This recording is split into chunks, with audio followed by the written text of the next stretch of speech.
Hello everyone, welcome back to my channel. मैं हूं पूजा सेतिया। हमारा चैप्टर जो हम स्टार्ट किया हुआ है टीएस ग्रेवल की बुक से, रेक्टिफिकेशन ऑफ एरर। आज हम जो करेंगे इलिस्ट्रेशन 16 करेंगे। इसमें भी हमारी one sided and double sided दोनों टाइप्स की एरर्स हैं। कब किसको डेबिट करना है, कब किसको क्रेडिट करना है, इस वाली वीडियो में भी हम आपको रूल्स पहले ही बताएंगे कि कैसे रेक्टिफाई एंट्री बनानी है। फर्स्ट 2 ट्रांजेक्शन मैं रीड करूंगी, बाकी की ट्रांजेक्शन हम बोर्ड पे नोट डाउन करेंगे। स्क्रीन पर देखिए। Rectify the following errors identified in the books of Gurman. Trial balance showed 250 as debit excess. The difference has been posted to the suspense account. First entry, a total of debit side of expenses account has been cast in excess 150. Number 2, sales account has been total short by 200. देखो, जब भी हम rectification of error के हमने पीछे भी जितने भी इलिस्ट्रेशन करे, हमने 2-3 चीज़ें पहले नोट डाउन कर ली ताकि हम एकदम एक्यूरेट हम अपनी रेक्टिफाई एंट्री बना पाएँ। सबसे पहले हम क्या करते हैं, करेक्ट एंट्री बनाते हैं, फिर W4 रॉन्ग एंट्री बनाते हैं, फिर इन दोनों का हम क्या लिखते हैं, रूल बनाते हैं कि आपको कैसे किसी को डेबिट करना है। जब भी आप करेक्ट एंट्री और रॉन्ग एंट्री बना लोगे तो सबसे पहले रूल क्या होता है, इन दोनों एंट्रीज में आप पहले मैचिंग करोगे, डेबिट की डेबिट से और क्रेडिट की क्रेडिट से। अगर कुछ मैच हो जाता है वो कट करके जो भी आपका करेक्ट एंट्री में बचता है करेक्ट एंट्री में बचेगा, और जो आपका रॉन्ग एंट्री में बचेगा, करेक्ट एंट्री में जो बचेगा वो आपकी रेक्टिफाई एंट्री में क्या होगा, सेम होगा, और जो रॉन्ग एंट्री में बचेगा वो क्या हो जाएगा, अपोजिट हो जाएगा। ठीक है।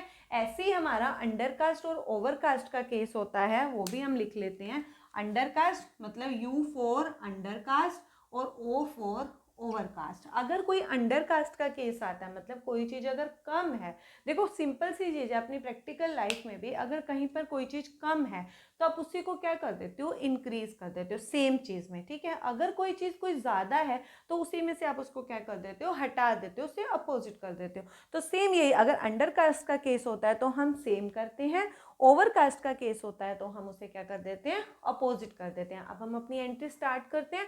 पहली एंट्री बोल रहा है टोटल ऑफ डेबिट साइड। कौन सी side, debit side of expenses cost in excess. Cost in excess, excess का मतलब क्या होता है, ओवरकास्ट। क्या है, ओवरकास्ट। ओवरकास्ट में मुझे क्या करना है, अपोजिट करना है। क्या ओवरकास्ट है, डेबिट। डेबिट ओवरकास्ट है तो हम क्या कर देंगे, हमारी रेक्टिफाई एंट्री में कोई करेक्ट और रॉन्ग नहीं है, नॉर्मल एंट्री होगी। हमें क्या करना है, अपोजिट कर देना है। मतलब आप क्या लिखोगे, टू, डेबिट में क्या ज़्यादा है, एक्सपेंसेस, तो आप क्या लिख दोगे, to expenses account. To expenses account कितना है, 150। अब डेबिट में कुछ भी नहीं है बस लिखने के लिए। जब डेबिट और क्रेडिट में कुछ नहीं होता लिखने के लिए तो हम एरर वाले चैप्टर में किस नाम को डाल देते हैं, सस्पेंस अकाउंट को। तो सस्पेंस अकाउंट क्या हो जाएगा, डेबिट हो जाएगा। इसीलिए ये हमारी फर्स्ट एंट्री ऐसे। अब आप नरेशन शॉर्ट फॉर्म में लिख दोगे कि debit expenses overcast, now rectified. Next entry क्या कह रहे हैं, sales account total short. Short का मतलब क्या होता है, शॉर्ट का मतलब अंडरकास्ट। एक्सेस का मतलब क्या था, ओवरकास्ट। शॉर्ट का मतलब कम, कम है। सेल क्या है, कम है। सेल का हमें जब भी कुछ ऐसा होता है उसका बैलेंस पता होना चाहिए। सेल क्या होती है वैसे, क्रेडिट होती है। क्या होती है, क्रेडिट होती है। अब वो क्या है, कम है, अंडरकास्ट है। क्या है, अंडरकास्ट है। तो अंडरकास्ट में आपको क्या करना है, सेम करना है, सेम साइड में जाना है। तो क्या हो जाएगा, सेल क्या है, क्रेडिट है, तो हम एक एंट्री में क्या लिख देंगे, टू सेल अकाउंट। कितना है, 200। अब क्या करेंगे, डेबिट में फिर से हमारे पास कुछ नहीं है लिखने के लिए, तो डेबिट में क्या लिख देंगे, suspense account. Suspense account debit 200। यहाँ पे ऐसे नरेशन आ जाएगी। नंबर 3 एंट्री अच्छी एंट्री है, देखो ना ध्यान से। वो क्या कह रहा है, one item of purchase. Purchase की एक आइटम थी 25 की, has been posted from purchase book to ledger 350। देखो हमारी एंट्री क्या होनी चाहिए थी, वैसे पहले हम एंट्री करेंगे। एंट्री में क्या होना चाहिए था, purchase account debit to supplier कर दो या क्रेडिटर कर दो हमारी, क्योंकि हमें किसी पर्सन का नाम नहीं दिया, तो टू सप्लायर। हमने जब जो परचेज बुक बनाई होगी, परचेज बुक में नाम किसका होता है, सप्लायर का हम नाम लिखते हैं, परचेज का नाम नहीं लिखते हैं। तो ऐसे जर्नल एंट्री ये हुई होगी, ठीक है, जर्नल एंट्री के अकॉर्डिंग हम बनाएंगे। लेकिन उन्होंने क्या बोला, जैसे ये 25 है, ठीक है 25, लेकिन वो बोल रहे हैं कि जब आप उसको क्या करने लगे, पोस्टेड, क्या करने लगे, हैज़ बीन पोस्टेड, जब आप posted book from the ledger, ledger में आपने करा, लेजर में जब डालने लगे, जब लेजर से आप बुक से लेजर में जाओ या फिर जर्नल से लेजर में जाओ, तो अपोजिट वाले को ध्यान में रखा जाता है। किसकी ट्रांसफरिंग होती है, पोस्टिंग किसकी होती है, अपोजिट वाले की। क्लियर है। आपने क्या किया, परचेज से आप लेजर में गए, तो जब आप परचेज का आपने लेजर बनाया, जैसे आपने एक मिनट में आपको क्लियर कर देती हूँ, जैसे लेजर बनाया होगा, जैसे मान लो ये परचेज अकाउंट है, अकाउंट बनाया होगा, तो डेबिट साइड में आपने क्या किया होगा, जैसे टू सप्लायर किया होगा, कितना करना था आपको 25, लेकिन आपने 25 की जगह कितना कर दिया, 350 कर दिया। मतलब एक किस्म का आपने टू सप्लायर कर दिया 350, आपने क्या कर दिया, ओवरकास्ट कर दिया। कौन सा केस हो गया, डालने थे 25, डाल दिए 350, ओवरकास्ट हो गया। तो ओवरकास्ट में आपको क्या करना है, अपोजिट करना है। तो अब सप्लायर था, सप्लायर क्या है, क्रेडिट है ना, तो ओवरकास्ट में मुझे क्या कर देना है, अपोजिट कर देना है। तो सप्लायर क्या हो जाएगा एंट्री में, डेबिट, सप्लायर्स अकाउंट डेबिट। लेकिन जब दो अमाउंट होते हैं ना, ओवरकास्ट और अंडरकास्ट, कोई भी केस हो, आपका एक ये अमाउंट है और एक ये अमाउंट है, जब दो अमाउंट होते हैं तो डिफरेंस आता है। तो इन दोनों नंबर्स का डिफरेंस कितना हुआ, 325। तो बस अब डेबिट में तो ये हो गया, क्रेडिट में डालने के लिए कुछ नहीं है, तो क्या आ जाएगा, सस्पेंस अकाउंट, सस्पेंस। ये हमारी फर्स्ट 3 ट्रांजेक्शन यहाँ पर होती हैं।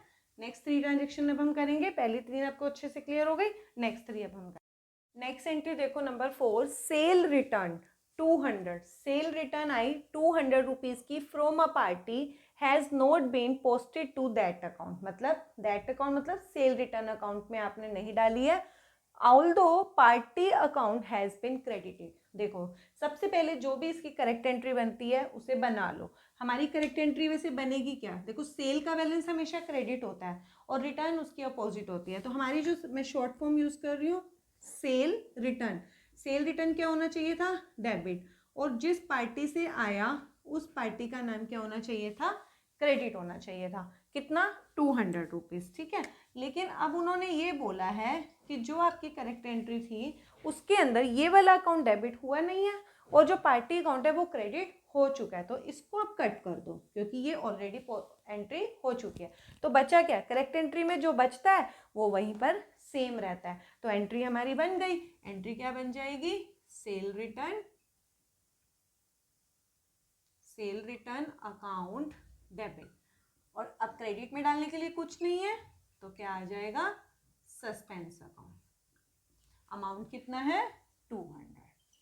नरेशन आप लिख लेना शॉर्ट फॉर्म में कि cell return not entered in cell return account but now entered in rectify. Okay, ये अब आप नरेशन शॉर्ट फॉर्म में आप लिख सकते हो कैसे भी। नेक्स्ट एंट्री है, a cheque 600 issued to supplier. Issued का मतलब आपने किसी को पेमेंट करी है। किसको पेमेंट करी है, सप्लायर को। आपने चेक इशू किया सप्लायर को, जो कि कौन सी कॉलम में एंटर था, क्रेडिटर्स में।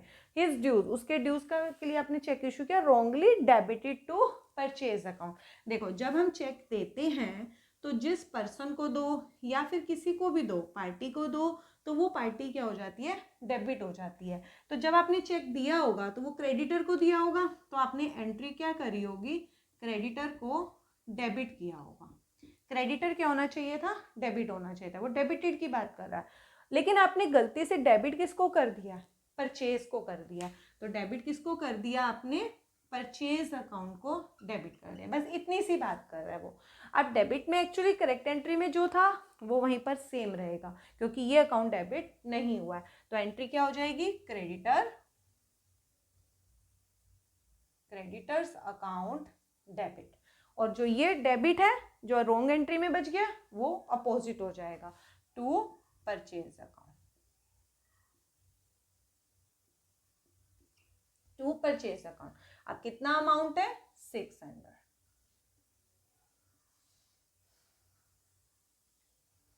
अब ये कौन सी एंट्री थी, 4th, 5th, लास्ट एंट्री इस क्वेश्चन की, बहुत अच्छी एंट्री है, बहुत बार एग्जाम में आती है ये। क्रेडिट सेल ₹100, आपने क्रेडिट सेल करी 100 रुपीज की, has been credited to sale, has been credited to sales, sales account में हो चुका है, and also to sundry debtor account, और डेटर्स को भी उसमें क्रेडिट कर दिया। देखो एंट्री वैसे हमारी करेक्ट एंट्री बननी क्या थी, हमें एंट्री जब हमने करी क्रेडिट सेल करी, सेल हमेशा करेक्ट एंट्री में क्या होता है, क्रेडिट होता है, क्या होता है, क्रेडिट होता है। और किसको करी, क्रेडिट में कोई पर्सन का नाम नहीं दिया, तो वो कौन होगा, डेटर होगा। तो डेटर क्या होना चाहिए था, डेबिट होना चाहिए था, डेटर क्या होना चाहिए था, डेबिट, और सेल क्या होनी चाहिए थी, क्रेडिट। ये आपकी करेक्ट एंट्री बनती है, ठीक है। लेकिन आपने क्या किया, has been credited to sale, sale तो क्रेडिट कर दिया है, लेकिन also to sundry debtor account, debtor को भी क्रेडिट कर दिया। रॉन्ग एंट्री में बस उसका कह रहा है टू डेटर कर दिया, टू डेटर, जैसे रॉन्ग एंट्री इन्होंने ऐसे कर दी होगी, डेटर को भी क्रेडिट कर दिया और सेल को भी क्रेडिट कर दिया, ऐसे समझ लो आप। उन्होंने लिखा ना ऑल्सो भी, मतलब इसको भी, सेल भी क्रेडिट कर दिया, डेटर भी क्रेडिट कर दिया, हमने एंट्री बना ली। लेकिन आप पहले इन दोनों की मैचिंग करो, देखो जो सेम साइड में, जैसे यहाँ पे भी 2 सेल है, यहाँ पर भी 2 सेल है, दोनों कट गए। अब जो करेक्ट एंट्री में बच गया वो वहीं पर रहेगा, जो रॉन्ग एंट्री में बच गया वो अपोजिट हो जाएगा। डेटर डेबिट है तो डेटर को यहाँ पर क्या कर दो, डेबिट कर दो, सन्ड्री डेटर कर दो, या फिर ओनली डेटर भी लिख सकते हो, डेटर्स अकाउंट डेबिट। अब यहाँ पर अमाउंट कितना है, देखो 100, और ये वाला भी कितना है, 100 है, ये 100 होना चाहिए था, मैं यहाँ पर अभी पहले लिख रही हूँ, ये 100 मैंने डेबिट कर दिया। और जो रॉन्ग एंट्री में है उसको अपोजिट करना है, ये डेटर क्रेडिट है तो इसको भी हम क्या कर देंगे, डेबिट कर देंगे। मैं दोबारा तो डेटर अकाउंट डेबिट नहीं लिखूंगी क्योंकि मैंने ऑलरेडी पहले डेटर लिखा हुआ है, तो इसी में अमाउंट को क्या कर दूंगी, प्लस कर दूंगी। तो इसीलिए यहाँ पर डेटर में कितने आए हैं, 200, एक तो करेक्ट एंट्री वाला, एक रॉन्ग एंट्री वाला जो अपोजिट हो गया, ये 200 हो गया। अब क्रेडिट में रखने के लिए कुछ नहीं है तो मैं क्या लिख दूंगी, टू सस्पेंस अकाउंट। ये हमारी 6 एंट्री भी हो गई। अब एक चीज और कि इसमें इन्होंने ना सस्पेंस अकाउंट भी बोला था, 250, यहाँ पे जैसे मैंने लास्ट क्वेश्चन में बस 2 एंट्रीज करके दिखाई थी, ऐसे ही इसमें भी मैं आपको 2 एंट्रीज करके दिखा दूंगी, बाकी आप पूरा अपने आप से कर लेना। देखो सस्पेंस अकाउंट बस ऐसे बता देती हूँ जैसे क्या है कि बैलेंस क्यों इधर आया। इसमें उन्होंने बोला हुआ था कि जब स्टार्टिंग में हमने क्वेश्चन बोला था, सस्पेंस अकाउंट जैसे बनाया हमने, ये सस्पेंस अकाउंट स्टार्टिंग में जब हमने पढ़ा था उसमें उन्होंने बोला था कि 250 रुपीज से ट्रायल बैलेंस तो था वो डेबिट साइड से ज़्यादा था। अगर ट्रायल बैलेंस डेबिट साइड में ज़्यादा था तो मतलब क्रेडिट साइड में डेफिशिएंसी थी, तो आपने सस्पेंस अकाउंट को कहाँ डाल दिया होगा, क्रेडिट साइड में। तो यहाँ पे लिख देंगे bye difference in trial balance 250। अभी मेरे जो इस साइड में है सिर्फ मैंने कितनी एंट्रीज की हुई है, 3 एंट्रीज। तीनों एंट्री में देख लो सस्पेंस कहाँ पे है, सबसे पहली एंट्री में ही सस्पेंस है। सस्पेंस क्या है, क्रेडिट है ना, तो आप अकाउंट में क्रेडिट साइड में चले जाओगे, साइड वही होनी चाहिए जहाँ पे वो जर्नल एंट्री में है। सस्पेंस क्रेडिट है तो क्रेडिट साइड में चले जाऊंगी, लिखूंगी क्या, अपोजिट वाला। तो यहाँ लिख देंगे बाय सेल रिटर्न, अमाउंट कितना है 200। अब नेक्स्ट एंट्री में सस्पेंस नहीं है, इसमें भी सस्पेंस है, ये भी क्रेडिट में ही है, फिर से क्रेडिट साइड में जाऊंगी और यहाँ लिख देंगे बाय डेटर्स अकाउंट 200। ऐसी जो हमने पहले एंट्रीज करी थी उसमें भी अगर सस्पेंस है, अगर जहाँ डेबिट में सस्पेंस है तो डेबिट साइड में चल जाओ, लिख दो अपोजिट वाला। लास्ट में दोनों साइड्स का टोटल कवर अप करके अगर इस साइड आ रहा है तो यहाँ पर टू बैलेंस CD आ जाएगा और उसको क्लोज कर देना। ये आप खुद से कर लेना, बिल्कुल ईजी है। आप इसको ट्रायल बैलेंस लेजर होता है, एक लेजर की तरह बना सकते हो। यहाँ पर अगर किसी भी एंट्रीज में कोई डाउट होता है तो आप कमेंट सेक्शन में छोड़ देना, उसको हम बता देंगे।